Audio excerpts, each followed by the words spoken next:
Bonsoir à tous, je suis Anne, rédactrice en chef de la revue Mes Protocoles Santé et on se retrouve ce soir en compagnie de Sylvie Lefranc qui nous accueille chez elle. On a beaucoup de chance. Bonsoir Sylvie. Bonsoir Anne. Alors déjà, merci Sylvie d'avoir pris du temps dans votre emploi du temps chargé comme un œuf, comme on disait. C'est très chouette de pouvoir vous voir en vrai. Sylvie, vous êtes l'auteur de nombreux livres sur le yoga du visage, mais pas que, aussi sur les automassages qu'on a là. Vous êtes une grande spécialiste de cette question. Depuis plus d'une dizaine d'années, vous faites du yoga du visage? Absolument, exactement. Vous formez des professionnels? Je forme des futures enseignantes. Alors je dis enseignantes parce que jusqu'à présent, il se trouve que ce sont surtout des femmes, mais de futures enseignantes de yoga du visage. Et j'accompagne aussi les marques de cosmétiques dans le développement de protocoles d'application de leurs soins, de manière à ce que leurs clientes puissent, jusque dans la salle de bain, savoir comment mettre en valeur leur visage au mieux. Et puis, vous proposez vous-même aussi des soins de yoga du visage à des clientes? Absolument. Cours particuliers et soins du visage, exactement. Alors, est-ce que vous pouvez nous expliquer déjà pour commencer, Sylvie, qu'est-ce que c'est que le yoga du visage? C'est un terme qu'on entend beaucoup ces derniers temps. Est-ce que vous pouvez nous dire ce que c'est exactement? Alors, je vais vous partager ma conception. Je pense qu'il y en a plusieurs, mais du coup, ce sera une vision du yoga du visage. Donc, pour moi, le yoga du visage, c'est vraiment une discipline holistique pour accompagner le visage à travers le temps, en prévention comme en correction de l'apparition d'un certain nombre de signes de vieillissement. Alors, on le voit, je dirais surtout sur le visage féminin aussi, mais c'est vrai que le visage est une partie qui va nous interpeller en premier dans le processus de vieillissement parce que c'est lui qui va montrer le premier, que les rides se forment, que la tonicité se perd petit à petit. Donc c'est vraiment un élément déclencheur, je pense, dans la prise de conscience que le corps avance dans le temps. Et comme c'est la partie que l'on montre le plus à l'extérieur et que l'on voit le plus de nous, on y est particulièrement sensible à l'apparition de tous ces signes de vieillissement. Pourquoi le yoga du visage? Parce que c'est important de proposer des choses pour accompagner tout cela. Parce que se dire je ne fais rien, je suis démunie, ça peut être une source de beaucoup de stress, de beaucoup de tristesse aussi. Je vois dans mes élèves, il y a beaucoup de tristesse par rapport à ça. Donc il est important de pouvoir proposer des méthodes, mais des méthodes qui soient dans le plus grand respect du corps. Et ça, c'est vraiment, je dirais, l'axe principal de la pratique, c'est qu'à aucun moment on ne va faire quelque chose qui va aller à l'encontre de la santé et du bien-être. Et justement, je dirais même, on va même aller au-delà de cela, c'est qu'au travers de nos pratiques d'embellissement, de prévention et de correction du vieillissement, on va aller vers un mieux-être physique et émotionnel parce que notre visage nous dit beaucoup de choses, à la fois sur notre santé et sur notre gestion des émotions. Les muscles du visage sont des muscles d'émotion et c'est d'ailleurs une des raisons, indépendamment de la génétique, de la morphologie, etc., pour laquelle on ne vieillit pas tous de la même façon. On n'a pas tous des rides au même endroit parce que pour la plupart, ce sont ce que l'on appelle des rides d'expression. Et des rides d'expression, ce sont des rides qui sont associées à la mobilisation régulière de muscles au niveau du visage et tous ces muscles sont des muscles d'émotion. Donc, je dirais même que le yoga du visage est une opportunité de mieux se connaître et que quand on a une ride que l'on n'aime pas, parce que souvent il y a des rides que l'on n'aime pas, il y en a que l'on aime bien, mais il y a très peu que l'on aime bien, beaucoup que l'on n'aime pas. On va apprendre à comprendre pourquoi on a cette ride et au-delà des pratiques corporelles directes, d'automassage, etc., on va s'engager naturellement vers un travail sur soi. Donc dans le yoga du visage aussi, il y a vraiment cet objectif profond de reconnecter la personne avec son visage, qu'elle soit capable de l'observer. Pas de l'observer dans le jugement, pas de l'observer pour se dire j'ai cette ride, j'ai ce relâchement, etc. Mais de l'observer pour apprendre à le connaître.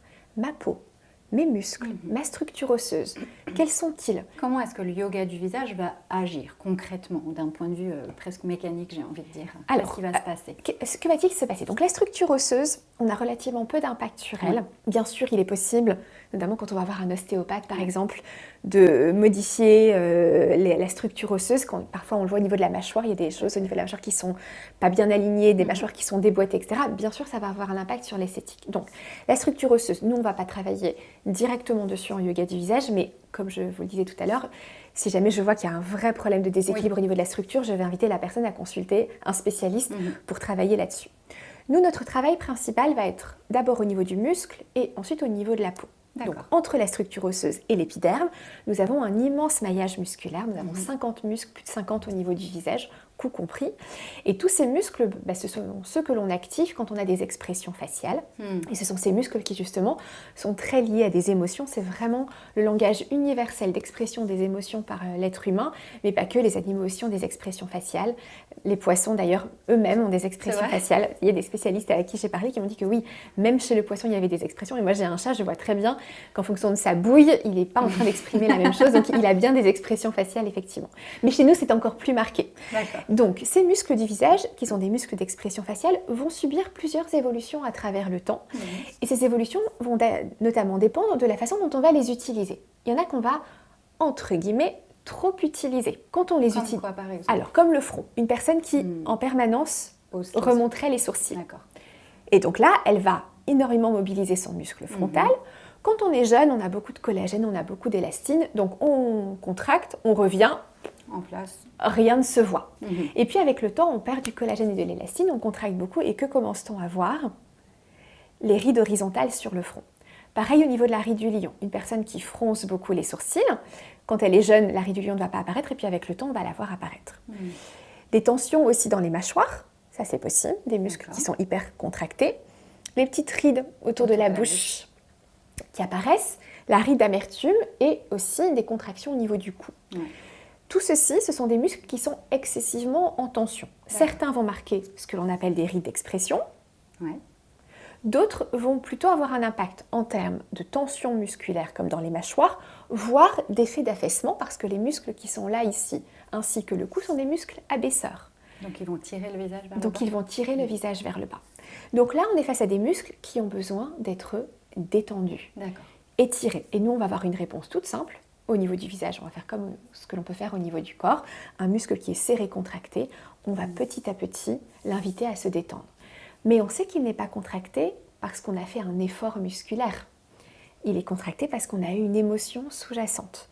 D'où l'importance, même quand on fait des massages de détente, d'être à l'écoute de ces émotions, de se connecter à l'émotion en question et de bien respirer.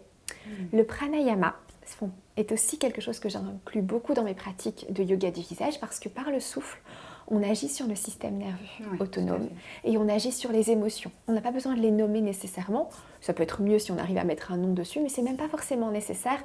Simplement de respirer en conscience, en étant en contact avec la zone et d'être vraiment, d'habiter le corps, d'être là, pleinement présente, fait qu'on va avoir tout ce travail qui va se faire à tous les niveaux, du plus subtil au plus physique dans le muscle. Et là, on va avoir un véritable impact et c'est magique, honnêtement. Alors ça se voit parfois plus quand je donne un massage, quand la personne le fait sur elle-même, parce que là, elle peut se relâcher complètement. Mais au niveau du front ou de la ride du lion, quand la personne entre dans le processus, elle est capable d'effacer des marques d'expression de façon extrêmement efficace. Donc là, c'est la première dimension. L'autre dimension sont les muscles que l'on ne travaille pas assez. À l'inverse, donc. À l'inverse, et comme tout muscle qui ne travaille pas assez, il va devenir plus fragile, plus faible et moins tonique. Et en général, ceux que l'on ne travaille pas assez vont se trouver ici, là, dans cette... Autour des joues, Absolument. Cette bande médiane au niveau du visage qui est composée de muscles releveurs. Et si on devait visualiser schématiquement le bas du visage, on a les lèvres qui sont le centre de la fleur et tout autour on a des pétales de muscles qui tournent comme ça en partant des commissures. Ici ce sont les releveurs, là ce sont les abaisseurs. Donc les abaisseurs doivent être au maximum détendus et attention, détendu ne veut pas dire rapla-plat. On n'a pas envie que le muscle soit complètement amorphe parce que là ça serait aussi préjudiciable, mais on veut qu'il soit détendu. Ici on veut qu'il soit pas non plus crispé mais très tonique, très ferme parce que ce sont les muscles qui maintiennent les traits du visage vers le haut. Et là aussi c'est intéressant parce que je vois par exemple j'ai des élèves qui viennent en me disant j'ai pris un méga coup de vieux. Mon visage s'est affaissé, la ride d'amertume s'est marquée, j'ai l'impression vraiment que je ne me reconnais plus dans le miroir. Et quand on discute, quand on échange, au début du cours, on s'aperçoit que cette personne a subi un choc émotionnel extrêmement fort. Et que pendant de nombreux mois, elle n'a pas souri, elle a beaucoup pleuré. Que s'est-il passé ? Le fait de sourire, c'est l'activation. Donc c'est un bon exercice de yoga du visage. Le grand sourire est un exercice magique. On active tous les releveurs, et notamment le releveur principal qui s'appelle le grand zygomatique. La personne n'a pas souri, donc c'est les muscles qui sont là et ont très très peu travaillé. Elle était dans la tristesse, elle était dans la peur, elle était parfois dans l'effroi. Elle a énormément activé, contracté les muscles abaisseurs. Donc au bout de quelques mois, eh bien effectivement, le visage n'a pas du tout été lifté, il a été tiré vers le bas et là on voit les choses. Mais ce qui veut dire qu'on a le pouvoir de changer les choses et de faire en sorte d'aller dans l'autre sens. Et il y a le yoga du rire qui existe aujourd'hui. Oui, c'est vrai. Même quand on sourit sans raison sur le visage, il se passe quelque chose à l'intérieur. Si je suis triste et que je souris, je change quelque chose dans mon paysage intérieur. Donc sourire fait partie vraiment des pratiques extraordinaires. Alors certaines personnes peuvent dire oui, mais quand je souris, je marque des plis. C'est vrai. On marque le sillon nasogénien un petit peu, on marque les pas de doigts et puis on peut créer des petits plis ici. Mais très honnêtement, les bénéfices du sourire par rapport à ces quelques petits inconvénients font qu'on ne doit absolument pas s'occuper de ce qui se passe de négatif. Sourire est vraiment une pratique à maintenir au maximum dans son quotidien pour avoir un visage qui avance bien avec le temps. Et puis, petite chose aussi quand même, on l'a évoqué tout à l'heure, mais une ride d'expression, celle que l'on n'aime pas, c'est celle qui marque des émotions négatives. C'est extrêmement rare que quelqu'un vienne me voir en me disant « je n'aime pas mes pas de doigts ». On trouve toujours ça assez charmant et absolument. Alors, dans la médecine chinoise, on distingue deux pas de doigts. Il y a celles qui vont vers le haut, qui sont les marques de la joie, et celles qui vont comme ça ici, qui sont les marques de la tristesse, parce qu'elles se marquent davantage quand on pleure. D'accord. Donc, bien sûr, il n'y a pas de doigts et pas de doigts, mais ça aussi, se dire que je pense que c'est important, au-delà de ça, de travailler sur les rides d'expression. Oui, bien sûr, sur un objectif esthétique, évidemment. Plus encore, parce que c'est une tension musculaire qui est installée au niveau du visage et que toute tension musculaire prend beaucoup d'énergie au corps et que c'est une source de souffrance physique et mentale. Mais au-delà de ça, je pense que c'est aussi important de changer notre regard sur les rides d'expression. Et ça, c'est quelque chose que j'essaye beaucoup aussi d'amener dans les cours de yoga du visage. C'est que notre visage nous parle de nous parle de notre histoire, de choses positives et négatives que l'on a vécues. Et c'est un peu la photo d'identité, entre guillemets, de tout ce que l'on a vécu. Et c'est important aussi de ne pas chercher à effacer avec brutalité, dire je ne veux pas voir ça de moi, parce que c'est une forme aussi de négation de notre expérience de vie en fait. Et quand on voit par exemple, c'est très frappant, je trouve que les visages de femmes très âgées au Népal, par exemple, on a des photos comme ça où on voit des visages très ronds de petites mamies toutes ridées, mais elles sont absolument sublimes. Et ça, je trouve que c'est quelque chose qu'on perd petit à petit, c'est cette beauté de l'expérience et cette beauté de l'âge. Donc vraiment, c'est important, même quand on pratique le yoga du visage, d'avoir cette conscience que vivre, c'est faire des expériences positives et négatives. Que les expériences négatives ont laissé des empreintes sur notre visage et que quand on va venir travailler dessus, on y va avec bienveillance. Parce qu'on reconnaît la valeur de toute expérience dans la vie, on ne va pas chercher à l'effacer avec brutalité, mais à faire en sorte qu'on soit à l'aise avec.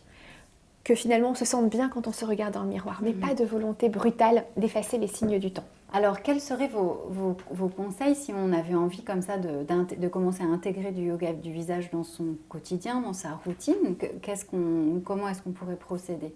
Quelle est la manière la plus simple de procéder? Alors, je dirais que la façon la plus simple de procéder, c'est d'intégrer des gestuels d'automassage quand on applique ses soins. D'accord. Aujourd'hui, à peu près tout le monde, en tout cas la plupart du public féminin, a des soins du visage matin et soir, se démaquille, se tonifie, applique un sérum, une crème, un contour des yeux, etc. Et là, c'est une formidable opportunité d'introduire une gestuelle consciente. Plutôt que de faire les choses machinalement, parfois même avec des gestes qui peuvent aller à l'encontre du visage, et bien se dire, j'en profite, je vais me centrer, je profite des textures, et là, je vais par exemple introduire une gestuelle que j'aime beaucoup, qui est celle du drainage lymphatique. C'est un massage tout simple que l'on fait en allant en général du centre vers l'extérieur et en descendant le long du cou jusqu'aux clavicules. D'accord. On peut tout simplement appliquer comme ça, ici. Et là déjà, on va faire circuler la lymphe au niveau du visage, ce liquide dans lequel nos cellules rejettent les toxines. Et quand la lymphe circule mal, on a le visage qui est congestionné, donc il a tendance à gonfler. Mais on peut aussi avoir diverses problématiques de peau, parce que la peau est un organe d'élimination. Si les toxines ne sont pas bien éliminées par la lymphe, elle va les faire sortir par les pores de la peau. Donc c'est vraiment une pratique éclat, une pratique décongestionnante, une pratique aussi qui est très relaxante parce que pour bien drainer, il faut aller lentement. La lymphe circulant lentement, il faut qu'on se cale sur son mouvement naturel. Donc en général aussi, après avoir fait ça pendant quelques instants, on se sent réaligné, on se sent centré. Et là, on sait qu'on a une pratique qui s'adapte à toutes les natures de peau, même les plus fragiles, même les plus matures, et qui est extrêmement bienfaisante. La seule contre-indication du drainage, ce sont les cas d'inflammation importante au niveau du corps, alors que ce soit si on est au cœur d'une grippe, on ne va pas faire de drainage lymphatique. Okay. Si on est traité pour un cancer, pendant le traitement, il vaut mieux demander à son médecin si c'est compatible ou pas, parce que le fait de faire circuler la lymphe, alors a priori, la lymphe s'arrête là au niveau du haut du corps, donc si c'est un cancer qui concerne le bas du corps, ça devrait être possible, mais dans ces cas-là, je préfère quand même que les personnes valident avec leur médecin que ceci est compatible, mais dans tous les autres cas, c'est un massage magique, je dirais de l'enfance à vraiment un âge plus avancé, parce que quand on est enfant, adolescent, on commence à avoir des problématiques de peau, c'est extrêmement important de drainer pour l'acné, etc. Et pour une peau plus mature, ça va lui donner beaucoup d'éclat. Donc on part du milieu du visage. Voilà, on va du centre vers l'extérieur et ensuite on a ce mouvement où on redescend le long du cou jusqu'aux clavicules. Est-ce que pour chaque zone du visage, vous parliez tout à l'heure des rides d'expression, est-ce qu'il y a un exercice adapté pour chaque ride ou est-ce qu'il y a des pratiques plus générales, englobantes, qui prennent tout le visage? Comment est-ce qu'on va doser un peu? Est-ce qu'il faut qu'on s'attaque à une zone particulière ou à tout l'ensemble? Alors, en général, on va travailler zone par zone, mais ce qui est sûr, c'est que qui dit ride d'expression dit tension musculaire. Qui dit tension musculaire dit tension nerveuse. Et qui dit tension nerveuse dit besoin de détente. D'accord. Donc, ce qui est sûr, c'est que pour toute pratique qui va travailler sur les rides d'expression, le préalable, c'est de se détendre. Okay. Et se détendre, ça peut être tout simple, de profondes respirations abdominales. Quelques instants, déjà là, on sait qu'on va mettre le contexte favorable. Et puis, autre chose aussi, c'est que ce qui va détendre, ça va être le chaud. Et un toucher lent et doux. Ça a vraiment été identifié scientifiquement par des médecins. Il y a le toucher de détente du système nerveux qui est chaud, lent et doux, comme une caresse en fait. Et ça, on peut même le faire sur la main et après le faire partout sur le visage. Ça peut être la pratique globale en se disant si tout en respirant profondément, je touche mon visage avec chaleur, lenteur et douceur, déjà j'agis sur mes rides d'expression. Et ensuite, spécifiquement, zone par zone, on va agir sur le front pour étirer le muscle frontal, sur les corrugateurs pour étirer les corrugateurs, sur les masséters, on peut même passer par l'intérieur de la bouche pour venir détendre les muscles masséters, sur les abaisseurs de l'angle de la bouche, etc., etc. Donc, il y a un contexte global qui peut s'installer et être propice à toutes les zones, et puis après, des pratiques spécifiques zone par zone. Est-ce qu'il y a des contre-indications à la pratique du yoga du visage? Alors, vous parliez tout à l'heure bien sûr de celles spécifiques au drainage lymphatique, mais de manière plus globale, est-ce que certaines peaux, certains âges devraient ne pas en faire, ou est-ce que tout le monde peut avoir accès au yoga du visage? Alors, tout le monde peut avoir accès au yoga du visage. Tout va résider dans le bon choix des exercices. Ce sont vraiment des pratiques qui peuvent accompagner les visages de tous les âges, vraiment, ça c'est... et vous voyez, dans les élèves que j'ai, il y en a qui ont 20 ans, il y en a qui ont plus de 80 ans, et elles font toutes du yoga du visage, mais ce qui est important, c'est de s'adapter parce que la peau évolue. Et ne pas sacrifier un travail musculaire, enfin, ne pas sacrifier la peau au profit d'un travail musculaire. Quand on pense à notre peau, on a le muscle en dessous, le derme au-dessus, et puis encore au-dessus, de façon plus superficielle, l'épiderme. Le derme, c'est cette éponge aqueuse dans laquelle on a du collagène, de l'élastine et de l'acide hyaluronique. Plein de choses qu'on aimerait bien à s'apporter, par des crèmes notamment, qui marchent un tout petit peu, mais l'alimentation là-dessus joue un rôle clé vraiment pour garder un derme aussi en forme que possible. On n'a bien sûr pas la même nature de peau au départ. Il y a des personnes qui ont beaucoup un derme hyper dense au départ, et puis des personnes qui ont des dermes beaucoup plus fins, beaucoup plus fragiles. Et toutes ces dimensions doivent être prises en considération parce que quand on va chercher le muscle, bien sûr, au-dessus du muscle, on a le derme et au-dessus, on a l'épiderme. Et si on a un derme qui est très fragile, très distendu, très peu élastique et qu'on fait des grands mouvements comme ça pour venir détendre les muscles, le problème, c'est qu'au-dessus, on tire le derme énormément alors qu'il est moins élastique et on fragilise beaucoup l'épiderme. Donc, en fonction de l'âge que l'on a, on adapte les pratiques. Et je dirais que si on devait donner une grande ligne directrice, plus la peau est mature, moins on tire dessus. Et plus on va favoriser vraiment des pratiques de mobilisation musculaire sans étirement, par l'intérieur notamment, ou des massages en tapotement comme ça pour revitaliser la peau, et après de l'acupression. Ça, c'est vraiment merveilleux de travailler sur l'énergie du visage au travers des circuits. Ça, on n'en a pas parlé, mais on a beaucoup parlé muscles, mais il y a aussi toute une dimension d'activation de points dans ce que vous proposez. Oui, absolument. En fait, donc, le visage est traversé par de nombreux méridiens. En fait, on en a 6 qui passent au niveau du visage, enfin un petit peu plus, enfin, dans les principaux que l'on travaille, qui sont associés au méridien yang. Donc, on a le méridien de l'estomac, le méridien de la vessie, celui de la vésicule biliaire, celui de l'intestin grêle, celui du gros intestin et celui du triple réchauffeur. Ok. Donc tous ces méridiens traversent le visage et sont connectés, comme leur nom l'indique, à des organes vitaux. Et pour 3 d'entre eux vont partir du regard. On a le méridien de l'estomac qui est comme ça ici, puis après il part là. On a le méridien de la vésicule biliaire qui fait ça comme ça et après qui part sur le cuir chevelu. Le méridien de la vessie qui part d'ici et qui remonte comme ça, etc. Et ces méridiens sont en lien avec la vitalité des organes et le fait qu'ils circulent, que l'énergie circule bien sur le visage, va avoir un impact très fort aussi sur le processus de vieillissement. Donc on peut, au travers de la stimulation des points d'acupression, sur le visage bien sûr, pas que, sur le corps aussi, avoir un vrai travail de revitalisation des muscles, de détente, d'éclat de la peau, de façon subtile mais extrêmement efficace, que l'énergie de toute façon c'est vraiment elle qui guide la matière et ça permet justement de travailler en profondeur sans fragiliser du tout la peau. Donc ça c'est un autre aspect en plus des muscles dont on parlait. Oui, absolument, c'est la dimension énergétique du visage. Est-ce que vous pourriez nous donner comme ça un point un peu facile qui a un effet détente ou éclat comme vous disiez pour tout le monde? Alors, il y en a un, alors oui, alors je peux même je vais en donner 3. Allez, du coup. Pour 3. Au niveau du regard. Mais donc les 3 qui sont le premier point sur le méridien de l'estomac, le premier point sur le méridien de la vessie et le premier point sur le méridien de la vésicule biliaire. D'accord. Le premier point sur le méridien de la vessie, il est là, ici, dans le petit creux très net que l'on a à côté du coin interne de l'œil. Vous le sentez? Ouais. Parfait. Ce point-là s'appelle éclairer les yeux. Et il va être très en lien avec la détente du muscle orbiculaire des yeux, mais aussi avec le drainage. Parce que si on vient faire des petits mouvements de pulsation sur ce point, on va énormément aider à désengorger la paupière inférieure. Et on va favoriser la circulation. Donc pour les poches notamment, c'est Absolument. Ça, pour les poches, c'est très précieux. Le deuxième va continuer à travailler sur les poches, mais sur une autre dimension. Il s'appelle réceptacle des larmes. Parce que dans la médecine chinoise, on considère que si on a des poches, c'est peut-être parce qu'on a des larmes qui sont emprisonnées. Et souvent, effectivement, quand je pose des questions, les personnes qui ont des poches sont des personnes qui soit ont beaucoup pleuré, parce que il y a eu un moment difficile, mais souvent, les poches qui durent dans le temps, ce sont des larmes qui ont été avalées, qui ne se sont pas autorisées à couler et qui sont emprisonnées. Et donc le premier point sur le méridien de l'estomac, qui est dans un petit creux assez subtil que l'on a au milieu de l'os, oui, par ici. Voilà, parfait. Réceptacle des larmes. Et là encore, on peut le stimuler par des petits mouvements de pulsation. Très léger. Et puis le dernier point de notre petit circuit, mais premier point sur le méridien de la vésicule biliaire, c'est lui qui est dans le creux ici au niveau des tempes, qui s'appelle regard de l'enfant innocent.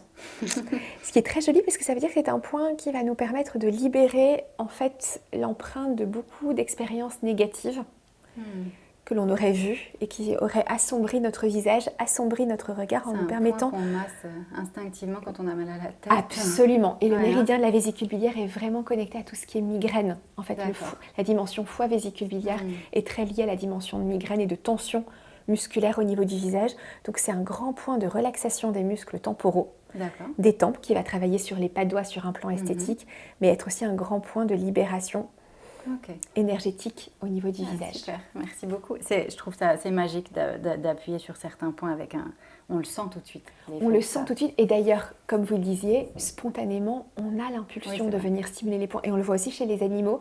Parfois, ils vont se mordiller les bouts des pattes, en fait. Et comme nous, ils ont leur méridien qui arrive au niveau des bouts des pattes. Et donc, je pense que c'est dans notre sagesse profonde, dans notre intuition profonde, de savoir qu'on a ces petites clés pour accéder à notre bien-être.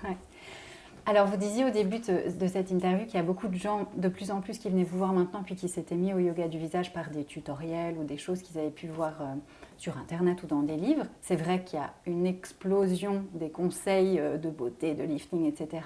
Est-ce que ça peut être risqué de se fier à ce genre de vidéos sans trop de précautions? Oui. Absolument. Moi, je pense que c'est vraiment important de vérifier qui vous enseigne, qui enseigne les choses, parce que c'est vrai qu'aujourd'hui, les réseaux sociaux mettent en avant beaucoup de personnes dont on ne sait pas exactement quelle est la compétence. Donc, j'invite vraiment les personnes qui vous écoutent et qui vous suivent à faire attention, à regarder un peu plus d'où vient la personne qui donne des conseils, etc. Et pas que, alors pas sur un plan esthétique, parce qu'on peut être une excellente enseignante de yoga du visage et avoir des rides. dans les élèves qui font des formations professionnelles avec moi, il y a des personnes qui ont 60 ans qui bien sûr ont des rides d'expression. Ouais. Ça ne remet pas du tout en question leur immense compétence en matière de yoga du visage. On peut aussi avoir du relâchement et être une excellente enseignante de yoga du visage. Parce que là, on voit qu'effectivement, les enseignantes qui émergent sont des enseignantes toutes jeunes, avec des visages parfaits. Et du coup, ça donne envie parce qu'on se dit, je voudrais ressembler à ça. Il y a un processus d'identification qui se met en place. Mais il vaut bien mieux avoir une personne qui a un visage mature, qui a un discours bien posé, qui sait expliquer. Un bon enseignant de yoga du visage sait parfaitement expliquer où sont les muscles, ce que l'on est en train de faire, pourquoi on fait tel mouvement. Donc, apprenez à décrypter en fait les tutos qui sont mis, que vous trouvez. C'est quoi les risques si on suivait par exemple une pratique qui n'était pas adaptée à notre peau? C'est de se créer beaucoup de relâchement et de se créer beaucoup de rides. Je vais vous donner un exemple, Anne, par exemple. On trouve des vidéos où on va travailler sur la tonification de la paupière supérieure. Donc la paupière supérieure, c'est un muscle. C'est un muscle avec la paupière inférieure, c'est un muscle rond, circulaire comme ça ici, qui s'appelle l'orbiculaire des yeux. Ce muscle est à la frontière du muscle frontal par les sourcils. Et pour beaucoup de personnes qui ont des rides sur le front, donc qui ont un frontal hypertonique, elles vont au bout d'un certain temps souffrir d'une hypotonicité de la paupière supérieure parce qu'en fait la paupière est en permanence soulevée par le front. Donc elle ne travaille pas en propre. Et comme la peau est très fine et qu'elle est tirée comme ça parce que le sourcil remonte, elle se fragilise. Donc en général, les personnes qui ont des paupières qui s'affaissent ont aussi des fronts hypertoniques. Elles peuvent regarder un tuto pour tonifier la paupière supérieure. On leur dit qu'il faut regarder vers le haut. Mais comme elles ont un front hypertonique, quand elles vont regarder vers le haut, elles vont contracter leur front. Et donc elles vont très peu faire travailler leurs paupières, elles vont faire travailler énormément leur frontal. Résultat, au bout de quelques semaines de pratique, elles vont avoir un front qui va être encore plus marqué et une paupière qui ne se sera pas renforcée, voire ce sera peut-être un petit peu fragilisé. Donc l'effet complètement inverse. Donc l'effet complètement inverse. Quand on veut travailler sur la paupière supérieure et qu'on a un front hypertonique, il faut qu'on bloque le front. Il faut qu'on l'empêche de bouger. Et là c'est OK. Parce que seule la paupière travaille. Ouais. Donc là, on est dans la bonne dynamique. D'accord. Vous voyez, ce genre de petites choses. Et on voit plein de tutos où on voit les gens regarder vers le haut. Alors la jeune fille qui le fait, certaines contractent le front, certaines non. Mais il n'y a pas l'indication qui est donnée. Faites attention de vérifier que votre frontal ne se contracte pas pendant la pratique. Ça, c'est pour les muscles hypertoniques et relâchement des paupières. Une peau très mature qui commence à prendre un gua sha et qui, avec un gua sha très perpendiculaire, va commencer à tirer comme ça sur le visage. La petite pierre en forme de cœur asymétrique. Et qui va commencer à tirer comme ça. Une peau qui est mature, qui est très peu élastique, dont les fibres de collagène sont très peu denses. Elle va tirer comme ça, mais qu'est-ce qui va se passer? Le visage ne va pas se raccrocher là-haut. En fait, on aimerait bien, mais non. Mais ça ne marche pas comme ça. En fait, elle va tirer, elle va fragiliser encore plus la peau et elle va avoir un relâchement encore plus important. Là aussi, je dirais qu'avec les instruments, grande prudence. Les mains sont un instrument extraordinaire. Quand on démarre, on commence avec les mains ou alors avec un petit roller. Un petit roller comme celui-ci. Celui-là, il est rond, souvent ils sont plutôt ovales. Mais on voit que le roller n'entraîne aucun entraînement des tissus. On peut avoir une peau extrêmement mature. Pas de risque là. Pas de risque. Et là, aucun problème. Le gua sha, beaucoup plus de prudence. Et donc, dès qu'on arrive dans les ventouses, etc., allez voir quelqu'un qui va vous faire le massage avec les ventouses. C'est vrai que c'est génial d'être de plus en plus autonome dans la pratique. Et je suis une grande militante de donner de l'autonomie, mais l'autonomie ne va pas sans la connaissance. Tout à fait. Sinon, ça devient toxique. On ne sait pas quoi faire en fait de mouvements si on ne connaît pas son visage. Donc, oui, ça peut être toxique de faire des mouvements sans se connaître et sans avoir vérifié que la personne qui nous enseigne nous donne le cadre propice pour faire les exercices en toute sécurité. Donc ce petit roller-là, par exemple, c'est celui qu'on pourrait vraiment utiliser à tout âge et selon notre Alors absolument, pour le contour des yeux aussi, là, c'est magique, ça décongestionne, etc. Le roller, vous pouvez y aller. Alors, vous pouvez y aller en matière de forme. Attention à la qualité des pierres. D'accord. Et donc un bon roller de bonne qualité, ça coûte autour de 50 € pour les prix français. Les rollers sur certains sites à 3 €. Oui. Soit c'est du plastique, c'est de la résine, soit c'est de la pierre qui a été extraite dans des conditions abominables, taillée peut-être par des enfants, etc., dans des conditions abominables. Et ça, c'est important aussi d'avoir cette conscience, justement, que notre beauté, notre bien-être ne doit pas se faire au détriment de la beauté et du bien-être de la planète et des autres humains qui ont contribué à... Ça, c'est très, très important aussi, parce que je trouve qu'aujourd'hui, en matière d'instruments, c'est magique, un instrument. Mais je trouve qu'il y a une frénésie. Le quartz rose, c'est une ressource non renouvelable. Donc, on peut avoir un roller, un gua sha, mais c'est pas la peine d'en avoir 50 parce que là on est en train d'épuiser des ressources naturelles aussi. Donc Tout à fait. un peu de justesse aussi par rapport à tout ça. Ouais. Et le gua sha, donc cette petite pierre plate dont vous parliez, c'est quelque chose, est-ce qu'il faut faire attention à la manière dont on le manie? Est-ce que c'est une question d'âge là encore? Alors, il faut faire très attention dans la manière dont on l'utilise parce que, contrairement au roller, c'est une pierre plate qui ne va pas rouler. Donc, elle va avoir un effet d'entraînement des tissus beaucoup plus fort. Et on n'a pas la main, donc on ne sent pas. Et une pierre, c'est très dur. Donc, ça peut être vraiment un outil, je dirais, de destruction massive du visage si on n'y fait pas attention. Donc, je dirais prudence dans l'utilisation, toujours sur un visage très bien huilé, là où le roller peut s'utiliser sur un visage à sec. Parce qu'il n'y a aucun problème, ça va rouler. Après le démaquillage, on peut tout à fait se faire un petit drainage au roller. Par contre, le gua sha, c'est sur un visage qui est très très bien huilé au départ. Et puis, plus on a une peau mature, plus on tient les tissus. Donc, si je tiens mon gua sha comme ça, je vais accompagner la peau. D'accord. Pour éviter qu'elle ne s'étire trop, et je mets le gua sha bien à plat, pas perpendiculaire, auquel cas on va vraiment avoir un effet grattoir, non, bien à plat pour profiter de toute la surface de la pierre, mais surtout pour ne pas abîmer le visage. Ok, d'accord. Idéalement, si on avait envie de mettre en place une pratique de prévention, à quel âge est-ce que vous recommandez de commencer le yoga du visage? Alors, il n'y a pas d'âge pour commencer.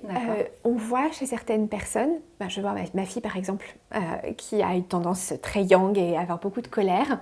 Je pense que si elle n'y prête pas attention, très vite elle va avoir une ride du lion, par exemple. Elle n'a que 10 ans, mais je vois très bien, pour l'instant ça ne se marque pas, mais très vite on sent qu'il va y avoir ça. Et on voit des jeunes aussi, des jeunes femmes qui ont des rides horizontales sur le front parce que dès qu'elles sont concentrées, elles écoutent, etc., elles font cette type d'expression. Donc, je dirais dès qu'on commence à sentir des tensions et à déceler qu'on a des expressions régulières sur le visage, c'est le bon moment pour commencer. Pour commencer d'un point de vue esthétique, mais aussi pour commencer par rapport à cette émotion que l'on a beaucoup et se dire, tiens, quel est le rapport que j'ai avec cette émotion? Pourquoi il y a des choses très symboliques, par exemple, au niveau de la ride du lion, qui est une zone qui est extrêmement sujette à controverse, qui est beaucoup piquée aussi avec du botox, etc. C'est une des très jeune, sur laquelle on très jeune, les jeunes femmes commencent à 20 ans. Aujourd'hui, j'ai des femmes de 20 ans qui sont déjà botoxées au niveau de la ride du lion. Cet espace, en médecine chinoise, ça s'appelle la bénédiction du père. Parce que c'est aussi symboliquement le lien que l'on entretient avec l'autorité et la façon dont on a vécu l'autorité de la personne la plus autoritaire quand on était enfant. Et selon ce lien que l'on a, on va avoir une ride au milieu, ou 2, ou 3, etc. Et donc c'est intéressant aussi parce que du coup, le fait de travailler très tôt dessus peut nous libérer énormément sur un plan émotionnel d'un certain nombre de choses en travaillant sur la ride du lion. Donc je dirais, en fait, Adèle, il n'y a pas d'âge pour commencer. Même un enfant, en tant que parent, par exemple, on voit que notre enfant, quand il est tendu, etc., il y a des enfants qui serrent des dents, qui font du bruxisme. Ça leur ferait grand bien de venir détendre leur masséter. Il y a des enfants qui, dès qu'ils travaillent, etc., ils sont concentrés, ils serrent leurs sourcils, ça leur crée des tensions. C'est pas esthétique, mais ça leur ferait un grand bien de venir les détendre. Donc, en termes de bien-être, on peut commencer dès qu'on est enfant. Et en termes esthétiques, à partir de 20 ans, c'est déjà bien de commencer à travailler sur les rides d'expression. Le relâchement n'est absolument pas là. Quoique, aujourd'hui, les jeunes femmes, comme elles sont beaucoup sur leur téléphone, elles ont une très mauvaise position corporelle au niveau de la tête et elles ont des doubles mentons qui apparaissent très vite. Donc, on peut commencer à travailler un peu là-dessus aussi, ne serait-ce que sur la position corporelle. D'accord. Et à l'inverse, est-ce qu'il y a une limite au-delà de laquelle on se dit désolée, mais c'est un peu trop tard, madame? Alors, pas du tout. Dans le choix des exercices, oui, il y a des exercices que l'on ne fera plus quand on aura un visage mature. Mais par exemple, le drainage avec un roller, à plus de 100 ans, on peut encore pleinement bénéficier de la pratique. Des massages comme ça en pression, la détente des tensions aussi. Parfois, quand on souffre aussi physiquement, ce qui est le cas quand on est plus âgé, parfois le corps révèle un certain nombre de douleurs. On peut avoir tendance à crisper beaucoup le visage, donc venir se détendre, etc. Et ce sont des pratiques pour certaines, moi, que j'adapte beaucoup aux personnes plus âgées, en les invitant à les faire quand elles sont allongées dans leur lit. Parce que c'est vrai que ça peut créer des tensions dans les épaules beaucoup, parce qu'on a toujours les bras en l'air, etc. Et pour des personnes plus âgées, ça peut sembler très douloureux et pas très accessible. Allongé dans son lit, on prend son roller bien chaud, on le pose sur une petite bouillotte à côté et on vient masser le visage, ça fait un bien fou. D'accord, en fait. Ça peut être une bonne petite pratique de fin de journée. Absolument. C'est très chouette ça.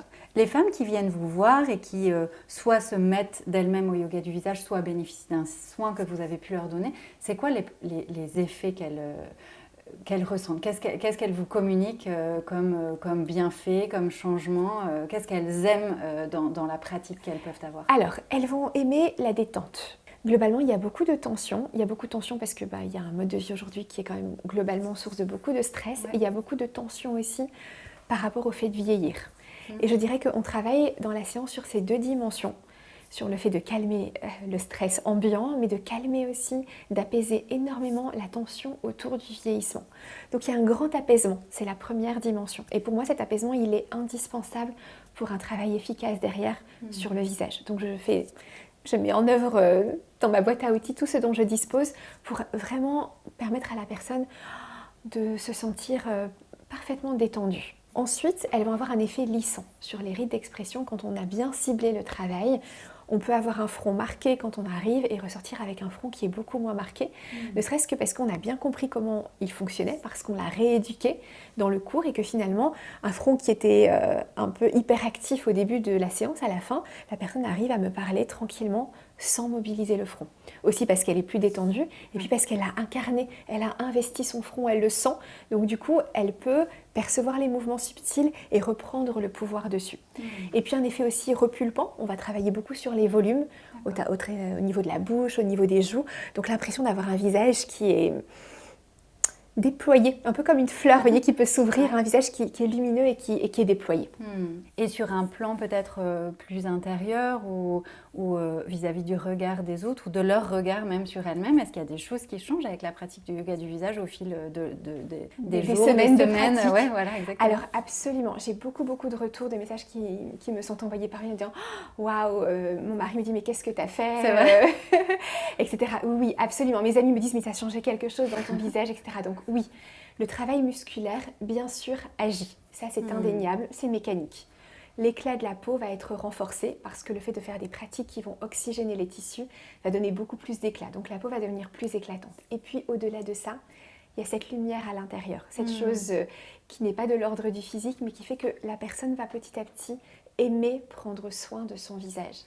Et ça, c'est essentiel parce qu'on sait très bien qu'un geste fait avec amour a un pouvoir d'embellissement beaucoup plus grand qu'un geste fait dans l'inconscience et souvent plus que dans l'inconscience, dans la colère, dans le rejet, etc.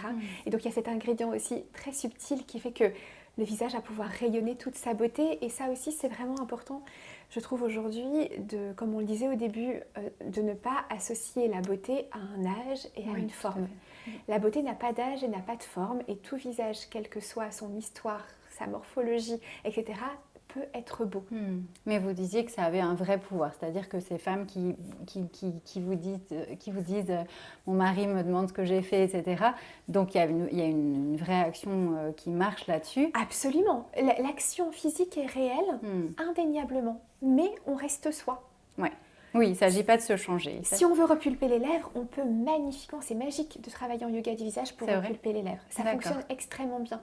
Mais on n'aura jamais une bouche qui fait 3 fois le volume de ce qui est en harmonie avec notre visage. Vous voyez, donc c'est vraiment la frontière entre j'ai une lèvre pulpeuse naturellement et j'ai une lèvre excessivement pulpeuse donc qui ne correspond pas. Donc c'est soi, mais avec un petit plus qu'on aime bien, quoi. Voilà, c'est ça, absolument. C'est qu'on ne va pas... Si la personne n'a pas de pommette dans sa structure osseuse... On ne va pas magiquement en créer. On ne va pas magiquement en créer. Par contre, on va faire en sorte que les grands zygomatiques soient aussi toniques que possible, de manière à ce que le visage soit bien soutenu, même s'il n'y a pas la structure des pommettes au départ. Mais on ne va pas créer des pommettes là où il n'y en a pas, parce que cette morphologie a du sens par rapport à la personne. Donc on respecte vraiment le visage qui est présent. On respecte le visage parce qu'on sait que ce visage, il est le reflet de la personnalité. Et là encore, en médecine chinoise, on a tous les éléments qui sont présents sur le visage et chaque élément se manifeste dans une certaine dimension. Les pommettes, c'est l'élément métal. Une personne qui a très peu de métal n'aura pas beaucoup de pommettes, mais c'est sain pour elle qu'elle soit comme ça. C'est ça en harmonie naturel de visage. Donc pas de crainte avec le yoga du visage de se retrouver avec un visage qui n'est pas le nôtre. On va travailler dans le absolument respect pas. de son... Là, voilà, on se reconnaîtra toujours parce que ça c'est quelque chose aussi dans les personnes qui viennent me voir et qui justement ont eu recours à des actes de médecine esthétique et qui ont connu des grands moments très douloureux psychologiquement en disant je ne me reconnais pas dans le miroir en fait parce que ce n'est plus moi. Et effectivement, il y a un moment donné où à trop toucher sur certaines choses, on ne reconnaît plus la nature profonde de la personne. Et Alors, on est évidemment dans une société où tout va très vite, mais à partir de combien de temps est-ce qu'on peut voir des résultats avec le yoga du visage? Est-ce que c'est instantané? Est-ce que c'est au bout de quelques semaines? Est-ce que c'est quelques mois? Est-ce que ça dépend des personnes? Alors, instantanément, on voit toujours quelque chose. Après s'être D'accord. fait un automassage, après avoir repulpé, après avoir lissé des rides d'expression, le visage est différent. Il est comment par rapport Il à... est détendu, Ouais. il est plus tonique et il est plus lumineux. Ok. Et ça, c'est l'avant-après instantané. Mhm. Cette instantanéité des effets ne va pas être durable au sens où après dans la journée on va recontracter certaines zones, on va avoir certaines expressions, etc. Donc les choses vont se détricoter. Mhm. Là, c'est la régularité de la pratique et idéalement la pratique quotidienne qui va faire que du coup, hop, on va remettre une petite couche dans ce qu'on avait installé la veille et petit à petit les effets seront de plus en plus durables. D'accord. En sachant que dans le yoga du visage aussi, on travaille sur ces exercices spécifiques que l'on fait devant le miroir, mais il y a aussi des pratiques de rééducation. Si Ok. une personne, par exemple, contracte en permanence les sourcils quand elle réfléchit, quand elle écrit, etc. Moi, je vais l'inviter, en lui faisant prendre conscience de ça, à mobiliser son visage différemment pour qu'elle contracte moins cette zone. Et du coup, petit à petit, elle va apprendre à ne pas la solliciter autant. Et donc ça aussi, ça va participer des effets de la pratique. D'accord. Et puis après, quand est-ce qu'on va vraiment avoir des résultats durables, installés? Là, ça va être très dépendant de la nature de la peau, D'accord. du point de départ, bien sûr. Est-ce qu'on part d'un visage qui est très marqué ou d'un visage qui est légèrement marqué? Et de l'âge, bien sûr, les résultats vont mettre plus de temps à s'installer quand on est plus âgé. Mais dans tous les cas, ils seront là. Oui, Indéniablement. il n'y a pas un âge au-delà duquel, comme je disais tout à l'heure, on n'aura plus de résultats. Disons que, alors là où on pourrait dire que c'est très compliqué d'avoir des résultats, c'est si la peau est très mature, extrêmement fripée, une peau qui est allée beaucoup au soleil par exemple. Et là, c'est le derme qui est complètement cristallisé. Vous voyez, le collagène est détruit en fait au niveau du derme. On ne peut pas refaire du derme. Par contre, on peut travailler sur le drainage. Donc on va remettre de l'éclat dans un visage qui peut rester ridé mais qui va être beaucoup plus éclatant. On peut remettre du tonus musculaire. Donc la peau sera peut-être encore ridée mais il y aura plus de fermeté au niveau des traits. Donc on ne peut pas tout corriger à tous les âges. Mais on peut agir sur sur certains plans. Absolument. Ouais. Et vous voyez des femmes se réconcilier avec leur visage avec cette pratique? Ah, complètement. Ouais. Je pense que c'est le plus beau cadeau que j'ai, au-delà du fait que effectivement on peut effacer les rides, on peut tonifier, etc. Mais quand je les vois revenir, elles arrivent, elles n'ont même plus la même attitude corporelle quand elles viennent en cours. Ok. Elles sont là, toutes pleines de confiance en elles. Des femmes que vous avez formées au yoga du visage, elles arrivent à mettre cette routine en place dans leur vie facilement?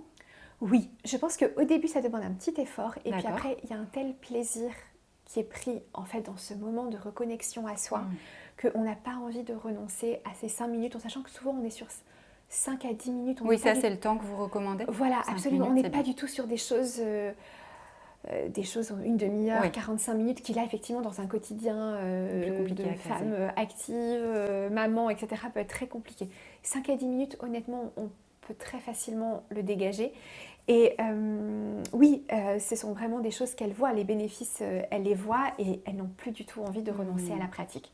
Ok, super. Bon, merci beaucoup Sylvie d'avoir pris le temps de nous expliquer tout ça et puis de nous avoir éclairé sur cet aspect que je trouve très beau qui est nos émotions et tout ce qu'elles disent de nous et tout ce qu'elles expriment sur notre visage. Merci beaucoup et puis je vous dis à très bientôt. Au revoir Sylvie. Au revoir Anne.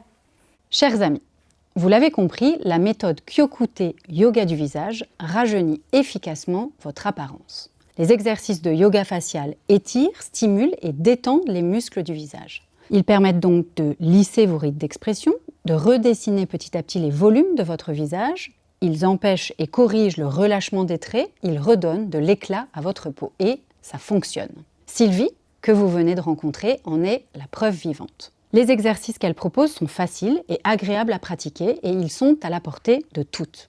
Il suffit de quelques minutes par jour devant votre miroir. Non seulement il n'y a rien de compliqué, mais vous vous accordez en plus un moment de plaisir et de qualité. Vous prenez soin de vous et vous verrez que cela devient vite très agréable. Alors bien sûr, le yoga du visage est très à la mode et vous en avez sans doute entendu parler. Il existe de nombreux livres très intéressants à la Fnac ou sur Amazon. Ils vous expliquent les fondements de la méthode, vous présentent des exercices. Mais très honnêtement, ce n'est pas facile à reproduire sans se tromper. Il existe aussi bien sûr des dizaines de vidéos disponibles sur Internet. Des youtubeuses, souvent très jeunes, âgées généralement d'une vingtaine d'années, sans expérience ni formation, qui proposent des démonstrations en ligne. Je vous mets en garde, ces vidéos sont souvent peu sérieuses. Les jeunes femmes qui les présentent n'ont aucune ride, leur peau a encore beaucoup de collagène et supporte donc des exercices soutenus. Ce qu'elles proposent n'est souvent pas du tout adapté à des peaux matures, à partir de la quarantaine donc. C'est pourquoi j'ai voulu, avec mon équipe, construire un programme de qualité avec une vraie professionnelle. Sylvie, vous venez de la rencontrer, est professeure de Hatha Yoga et de Yin Yoga. Elle s'est formée il y a 10 ans au massage traditionnel indien et chinois. Elle a écrit plusieurs livres sur le yoga du visage et les automassages. Vous avez pu le voir, elle maîtrise sa discipline à la perfection. Et surtout, elle propose des exercices adaptés à tous les âges de la vie. Avec Sylvie, nous avons tourné 10 vidéos exclusives pour vous aider à commencer à pratiquer le yoga du visage pas à pas. Ces 10 vidéos vont vous aider à estomper vos rides avec un focus sur les rides du front qui sont ici, celles entre les yeux, celles autour des yeux, la fameuse patte doigt qui se trouve ici, mais aussi celles des paupières et de la bouche. 3 vidéos sont consacrées à ces zones que je viens de vous décrire. Ces vidéos vont aussi vous permettre de lifter votre cou et votre décolleté. C'est le premier signe visible d'un visage qui vieillit. Une vidéo complète est dédiée à cette zone du visage. Ces vidéos vont aussi vous permettre de prendre de bonnes habitudes de soins du visage. Et sur ce sujet-là, on oublie souvent une étape importante dans sa routine de beauté. Ces vidéos vont aussi vous aider à unifier et clarifier votre teint. C'est le signe numéro 1 d'un visage en bonne santé. Il est généralement lumineux et rayonnant.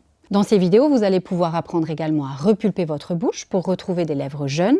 Là encore, une vidéo est entièrement consacrée à ce sujet. Vous apprendrez aussi comment retrouver des volumes harmonieux dans votre visage, des joues pleines, moins pendantes, moins tombantes, les fameuses bajoues qu'on peut avoir là. Vous allez récupérer un cou plus tonique. Vous allez aussi pouvoir redessiner l'ovale de votre visage et sculpter vos pommettes. En un mot, vous allez redécouvrir votre vraie beauté. La première vidéo vous propose une routine entièrement consacrée au cou. Grâce à 7 mouvements simples, vous allez tonifier et lifter cette zone oubliée qui pourtant trahit souvent votre âge. Dans cette vidéo, Sylvie vous invite à l'imiter dans l'exécution des mouvements qu'elle vous propose. Vous allez ainsi commencer tout doucement à raffermir et tonifier votre cou, effacer votre double menton, adopter des postures qui ancreront dans le temps les effets de cette première séance. Dans la deuxième vidéo que Sylvie vous propose, elle vous présente 5 mouvements qui tonifient les rides du front. J'adore en particulier le 4e mouvement que vous allez pouvoir découvrir. Sylvie l'appelle « gommer les rides du front ». Il vous suffit simplement d'un doigt pour le réaliser, c'est assez magique. La 3e vidéo, elle va vous aider à embellir votre regard. Vous allez pouvoir le lisser et notamment estomper la patte doigt, cette jolie ride dont je vous parlais, qui est une ride d'expression située au coin des yeux. Vous allez agir sur les paupières tombantes, empêcher le développement des poches et des cernes sous les yeux. Vous apprendrez aussi à tonifier votre regard. Je vous invite dans cette vidéo à suivre attentivement les conseils de Sylvie pour ne pas sursolliciter les petits muscles fragiles qui sont autour des yeux. Dans la vidéo sur la ride du lion, cette grosse double ride située entre les sourcils, Sylvie vous présente un petit exercice pour détendre le muscle. C'est la première chose indispensable. Ensuite, elle vous présente un massage pour stimuler le point d'acupression qui est situé entre vos 2 sourcils. Il permettra d'apaiser votre système nerveux et vous aidera à moins froncer les sourcils dans la journée. Dans cette vidéo, vous aurez enfin un massage pour étirer le muscle et restaurer l'espace situé entre vos sourcils. Une autre vidéo est également consacrée à l'ovale du visage. C'est selon moi la vidéo la plus importante de toutes parce que nous avons tous la mâchoire crispée en permanence. Ce sont en fait vos muscles masséter, qu'on appelle hypertoniques, qui sont contractés en continu. Or, ce sont les principaux muscles abaisseurs du visage.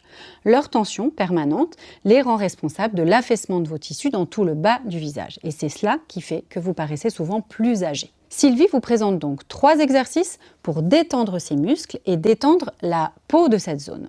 En plus, vous allez voir, ça fait un bien fou.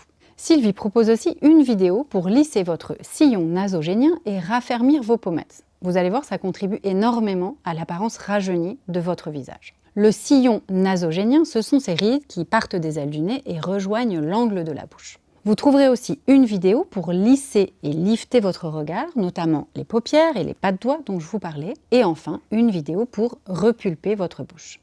En tout, ce sont 6 vidéos consacrées à des rides ou des zones de votre visage. Nous les avons choisies spécifiquement car ce sont elles qui subissent le plus les signes du temps et qui marquent votre visage.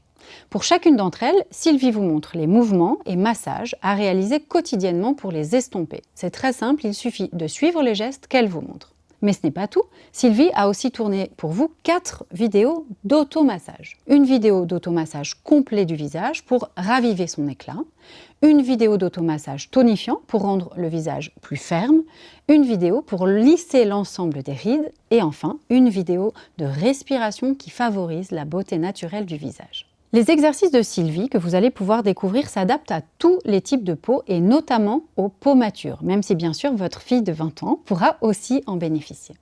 Les peaux matures, à partir de 40 ans, ont moins de collagène. Il est donc important de ne pas les étirer car vous risquez d'avoir l'effet inverse de celui que vous recherchez. Sylvie, là encore, va vous montrer les bons gestes à réaliser.